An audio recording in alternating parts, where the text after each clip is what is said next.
Good afternoon. Good afternoon. అబద్ధం చెప్పావా రంబు? మా ఇద్దరితో అబద్ధం చెప్పావా?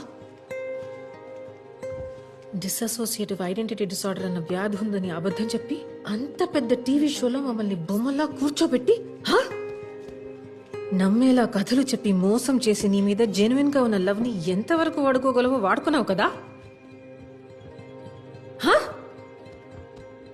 ఎమోషనల్ మ్యానిపులేషన్, పచ్చిగా చెప్పాలంటే నమ్మక ద్రోహం. ఒకరి మనసుని మాయమాటలు చెప్పి లొంగ తీసుకుని వాళ్ళని ఆసరాగా తీసుకుని ఇష్టం వచ్చినట్టు ఆడుకోవడం. నాతో ఎందుకు ఆడుకున్నావు రాంబో? అడుగుతున్నావా? సమాధానం చెప్పు. అయినా అసలు నీకున్న వ్యాధి ఏంటి చెప్పు.